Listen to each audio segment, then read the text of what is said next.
Assalamualaikum warahmatullahi wabarakatuh. Sobat sehat, bertemu kembali dengan saya Dr. Sofi. Ini adalah video saya yang ke-121. Video saya yang ke-121 ini akan membahas penyediaan sumber daya. Ini merupakan video ke-46 dari puluhan video yang disediakan mengikuti alur pedoman P2 COVID-19. Sobat sehat, yuk kita bahas tentang penyediaan sumber daya di situasi pandemi COVID-19. Apa sih penyediaan sumber daya di situasi pandemi COVID-19 ini? Penyediaan sumber daya untuk respon pengendalian COVID-19 harus dilakukan untuk mendukung penyelenggaraan respon medis dan laboratorium serta respon komponen lain. Penyediaan sumber daya ini perlu dilakukan oleh pemerintah pusat bekerja sama dengan pemerintah daerah. Beberapa langkah yang perlu dilakukan untuk menjamin kelancaran penyediaan sumber daya meliputi perencanaan kebutuhan logistik, pemenuhan kebutuhan logistik, penyimpanan logistik, dan distribusi logistik. Jadi ada 4 langkah. Kita akan bahas yang pertama dulu, perencanaan kebutuhan logistik. Untuk ini, diperlukan informasi yang meliputi skenario kejadian pandemik, estimasi jumlah korban, dan permasalahan kesehatan yang akan muncul. Ketersediaan logistik termasuk bantuan-bantuan yang sudah diterima. Sumber daya manusia yang dapat dimobilisasi untuk COVID-19. Ketersediaan pasienkes dan tempat tidur di rumah sakit darurat, dan tempat isolasi terpadu. Kapasitas pemeriksaan laboratorium, pembuangan dan pemusnahan limbah medis, serta pengelolaan lingkungan sekitar pasienkes. Kondisi gudang penyimpanan, fasilitas infrastruktur kesehatan dan non-kesehatan yang dapat mendukung pelayanan kesehatan. Dan yang terakhir, skenario pelaksanaan pelayanan kesehatan esensial yang tetap harus berjalan. Antara lain, protokol kesehatan, alih fungsi ruangan, serta ruangan pencegahan penularan COVID-19 dari petugas kesehatan kepada pasien yang datang maupun sebaliknya. Kemudian langkah yang kedua dalam penyediaan sumber daya ini adalah pemenuhan kebutuhan logistik. Untuk pemenuhan kebutuhan diusahakan dengan menggunakan logistik dari unit pelayanan kesehatan atau dari persediaan provinsi dan kabupaten kota. Bila tidak mencukupi, maka perlu dipertimbangkan untuk melakukan pengadaan dan atau meminta bantuan pada institusi yang lebih tinggi atau buffer stok provinsi dan nasional. Untuk itu diperlukan informasi yang meliputi bantuan logistik apa saja yang dapat diberikan oleh institusi yang lebih tinggi. Kemudian kajian jumlah kebutuhan logistik yang dibuat dengan mengakomodasi usulan kebutuhan kabupaten kota serta menggunakan data-data terkait, antara lain jumlah kasus, jumlah pasienkes, dan jumlah SDM kesehatan dan lain-lain yang real di lapangan sebagai dasar perhitungan yang dapat dipertanggungjawabkan. Selanjutnya, sumber-sumber pendanaan baik dari APBD, APBN, maupun swasta dan masyarakat. Sistem pengelolaan dan pengendalian rantai supply untuk persediaan medis termasuk disease commodity package COVID-19 dan cadangan kit pasien di dalam negeri. Proses pengadaan termasuk impor dan bea cukai untuk suplai medis dan kebutuhan esensial lainnya. Menilai kapasitas produksi lokal untuk memenuhi peningkatan permintaan akan suplai medis dan kebutuhan pokok lainnya, dan mengkoordinasikan permintaan suplai internasional melalui mekanisme pengadaan regional dan global. Langkah yang ketiga adalah penyimpanan logistik. Mengingat barang logistik dalam permasalahan ini adalah logistik kesehatan, maka perlu diperhatikan mengenai penyimpanan, meliputi satu, kemudahan akses. Hal ini perlu diperhatikan karena tempat penyimpanan ini akan menjadi posko logistik, sehingga perlu perhatian ukuran jalan, apakah dapat dilewati kendaraan besar, kontur jalan, akses dengan jalan utama, dan sebagainya. Kemudian yang kedua, keamanan. Mengingat permasalahan pandemi COVID-19 ini bukan hanya berdampak pada kesehatan, tapi juga berpotensial akan berimbas ke sektor ekonomi. Hal ini diakibatkan karena strategi untuk memutuskan rantai penularan COVID-19 dengan cara PSBB, sehingga banyak kebijakan perusahaan yang merumahkan atau memberhentikan sementara pegawainya, sehingga ini berdampak pada masalah ekonomi. Hal ini berpotensi menyebabkan masalah sosial, sehingga perlu pertimbangan masalah keamanan lokasi tempat penyimpanan logistik. Kemudian yang ketiga, kondisi dan kapasitas. Untuk logistik kesehatan perlu diperhatikan mengenai suhu di tempat penyimpanan, dikarenakan ada beberapa barang kesehatan yang memerlukan suhu dengan temperatur tertentu, seperti reagen dan sebagainya.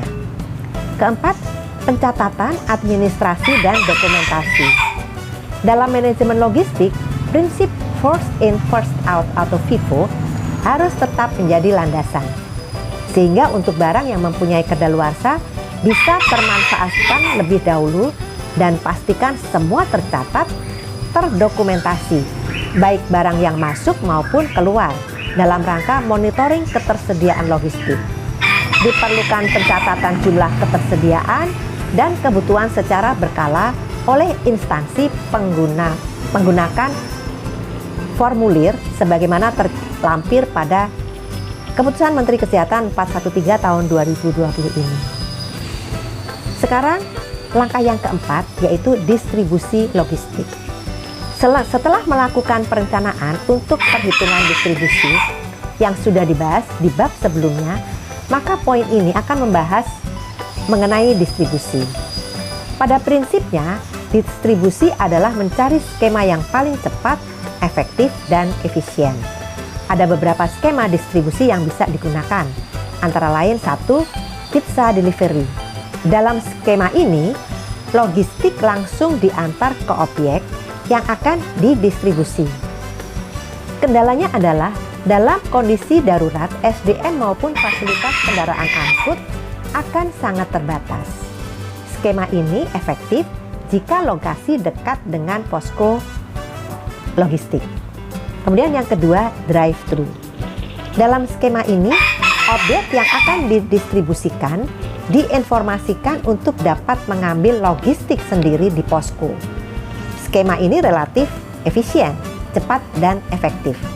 Tetapi untuk jarak yang jauh dan harus menggunakan angkutan udara, skema ini menjadi sebaliknya. Yang ketiga, military cooperation.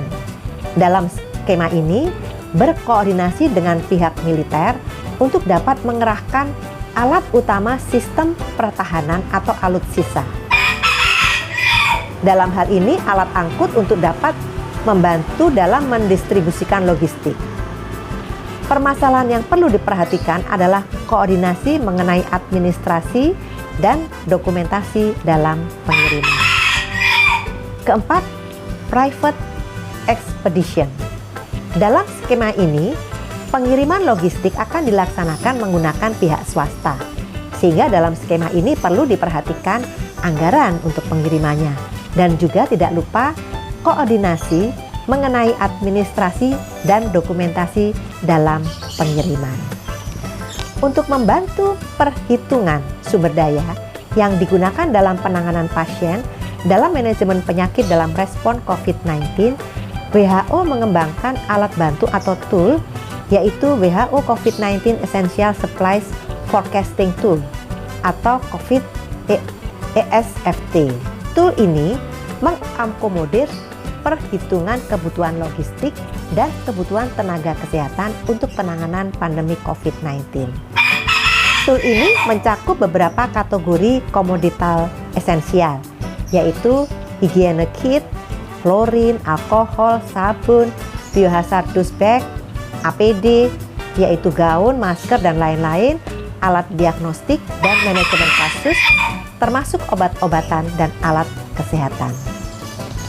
Sasarannya adalah untuk 1, perawatan rawat inap bagi pasien berat dan kritis. yaitu tenaga kesehatan, petugas kebersihan, penunggu pasien, petugas ambulan, tenaga teknik biomedika. Kedua, isolasi untuk pasien ringan dan sedang, yaitu penunggu pasien dan pasien. Ketiga, screening atau triase, ini petugas kesehatan dan pasien, dan laboratorium, teknisi dan petugas kebersihan. Sebagai catatan, untuk penghitungan kebutuhan APD lainnya, seperti untuk penyelidikan epidemiologi, penanganan jenazah, harus dilakukan secara manual dan tidak bisa menggunakan ESFT. Termasuk penghitungan kebutuhan petugas kesehatan yang melakukan pelayanan kesehatan esensial non-COVID-19, karena pelayanan kesehatan tetap harus berjalan, baik upaya kesehatan masyarakat atau UKM maupun upaya kesehatan perorangan atau UKP. Instrumen ESFT telah dirancang agar user-friendly dan memungkinkan pengguna dengan cepat memperhitungkan kebutuhan komoditas berdasarkan asumsi skenario pandemi dan ketersediaan sumber daya yang ada. Instrumen ini dirancang untuk mendukung secara proaktif pengambilan keputusan dan memungkinkan pengadaan cepat suplai esensial di masa awal pandemi. Penghitungan yang dilakukan bisa sampai untuk kebutuhan 52 minggu atau lebih lengkap terkait tool EFST ini. Dapat dilihat pada link situs berikut ini yang bisa dilihat di video ini. Sobat sehat, demikianlah di video 121 ini kita telah membahas tentang penyediaan sumber daya di situasi pandemik COVID-19. Kita akan bertemu pada video ke-122 yang membahas tentang pelayanan kesehatan esensial. Sampai di sini dulu ya. Semoga selalu sehat. Wassalamualaikum warahmatullahi wabarakatuh.